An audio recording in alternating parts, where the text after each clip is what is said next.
Welcome to TaiyangNews and SNEC Solar Leadership Conversations. I am Shravan Chunduri, Head of Technology at TaiyangNews, all about solar. We are happy to have with us father of photovoltaics, the modern PV, Martin Green from UNSW. He is actually the mastermind behind many technologies that have shaped the solar industry today. For example, PERC and TOPCon are the names that have really came into the mainstream. And we are very glad to have Martin. Welcome, Martin. Thank you. So, Martin, just reflecting a little bit back, there were several innovations that have happened last year, and it is very difficult to keep a track of them. So maybe you can help us and tell us what you thought were the three major technological developments from your point of view. Yeah, like there had been many, and like you say, it's been hard to keep track of them. But yeah, I think Longi setting new world records, initially with heterojunction cells, and then with their version of IBC cells. I guess it's a HBC cell. That's obviously got to be a highlight because they're making real progress in improving the efficiency limits towards the ultimate capability. So that was great to see. Also commercially, it was interesting to see the introduction of all back contact cells and so on onto the market with such a sort of substantial efficiency performance gain over the competing products. So I think that sort of pointed the way to the future to me. I think everyone's going to have to go to all back contacts or equivalent technology down the track.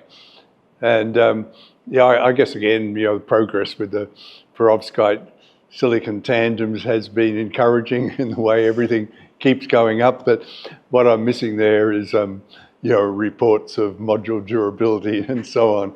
It's plenty of excitement about incremental improvements in efficiency and so on, but very little information that I can find about how the module durability is improving. Okay. So, what are the most important topics you are working at UNSW to bring the solar to the next level, and what is also it?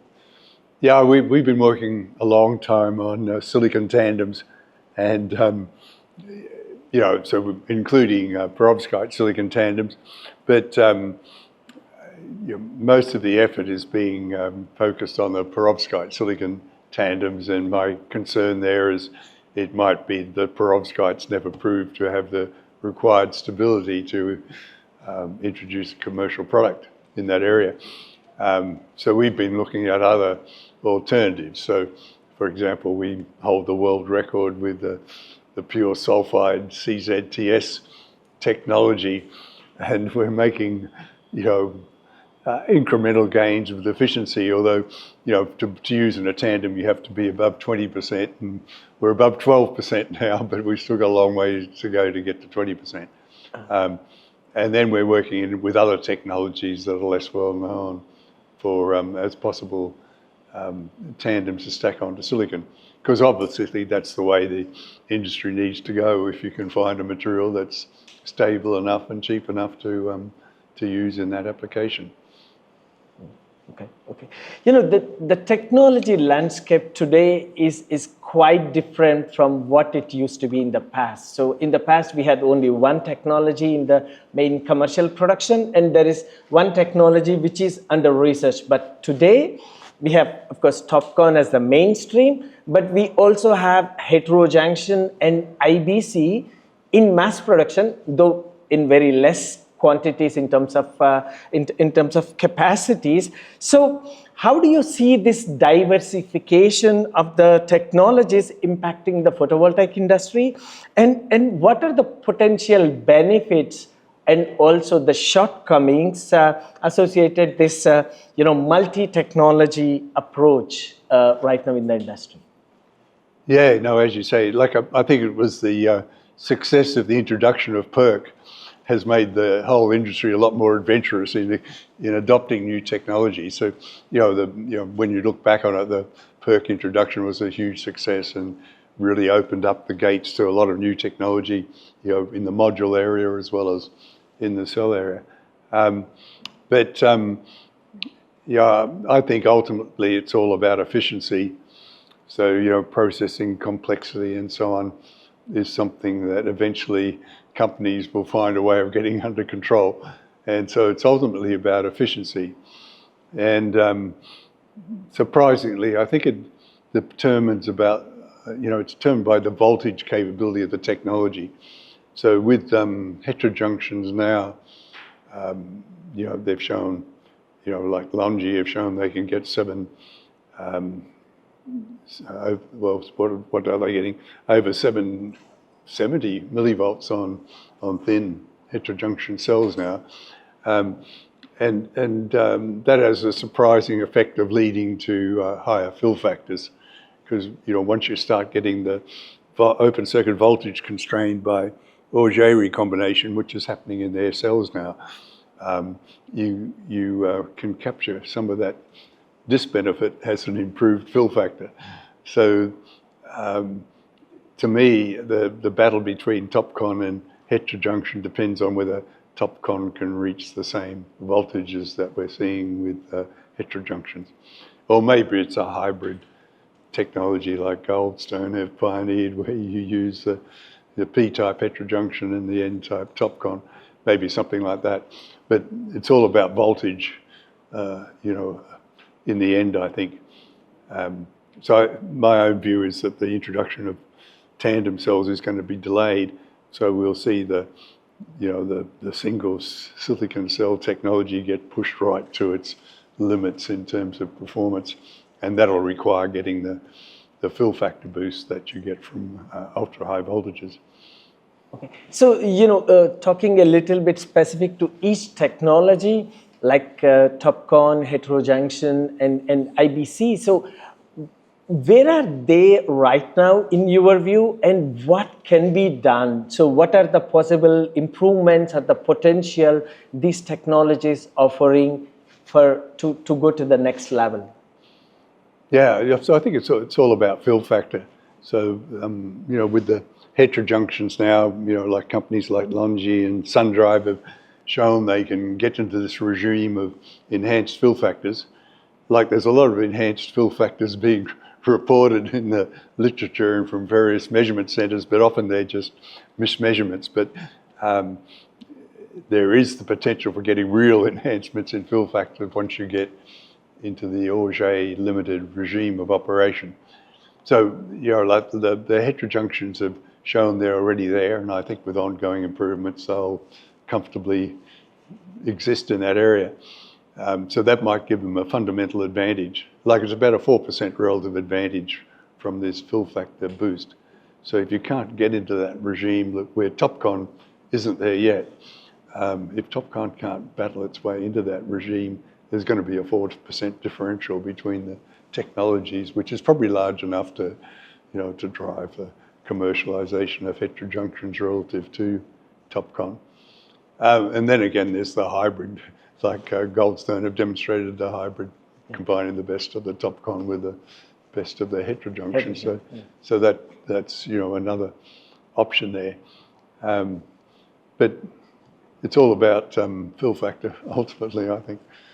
Okay. So talking a little bit about the perovskite tandems, the major chunk of the industry is working on a cell level tandem, but companies like GCL, perovskite Wing, they're trying to do the module level tandem. So in your view, what's the best approach?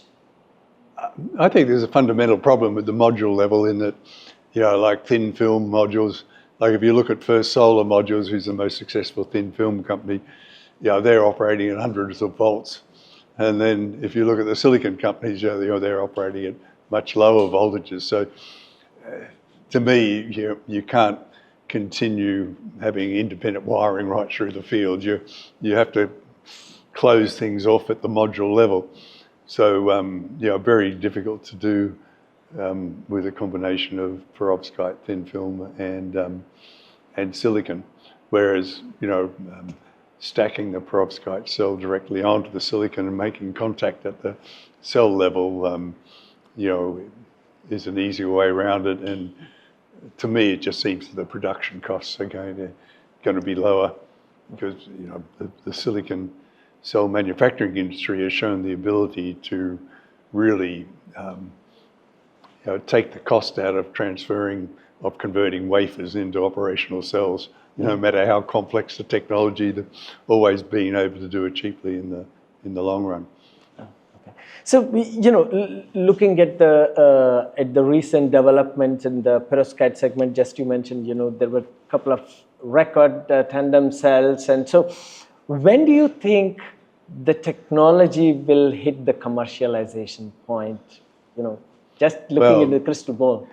Yeah, well, there's some companies already testing the water, but when it will hit the commercialization point successfully, I think it depends upon the durability of the product, and there's very little in the literature to give you confidence that you're looking at more than, say, a year durability for a product that's at the level that you'd need it to be performing to compete on the market. So you can hide the degradation of perovskite cells by starting off at very low levels, and they may be deteriorating, but you just don't see it because something else is limiting their performance. But if you're looking at high performance product, there's very little evidence to show that you could get more than a year's life out of that product in the field, which it's not enough. If you still go by the present standards of 20% degradation being end of life.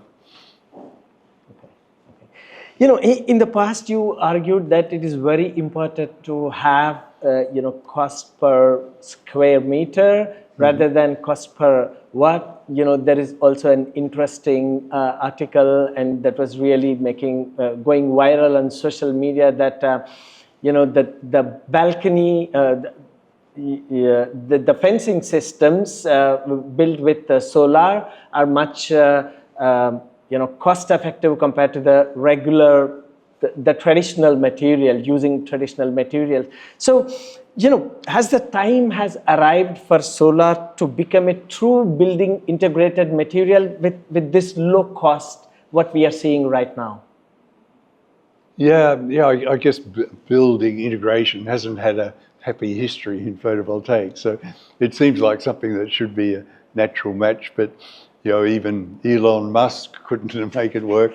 He's made many impossible technologies work, but he couldn't make solar roof tiles, turn that into a viable product, even though it was obviously a very attractive product and had the full strength of his marketing expertise behind it. So it's been a very difficult area. So, I think, architects like doing things custom, and that's not conducive to low cost with photovoltaics, I think is, one of the basic problems. So what are the major bottlenecks here? So is it really changing the mindset, or what is the key bottleneck here for PV really getting into the building material? Yeah, I'm not sure. So we were very enthusiastic about building integrated photovoltaics in the 90s, when photovoltaic wasn't competitive in many applications, but we figure when people were paying, hundreds of dollars a square meter for marble building faces and everything, if you could have a photovoltaic one that was also doing something useful, you might be able to establish it as an architectural trend or something like that, but it never really caught on. But I'm not sure, maybe putting more effort into establishing the idea of photovoltaics within the architectural field might be one way of going, maybe competitions to show, really exciting uses of photovoltaics in buildings or something like that might be what you need to trigger it off. So, like in the 90s, I teamed up with one of Australia's best-known architects, Harry Seidler.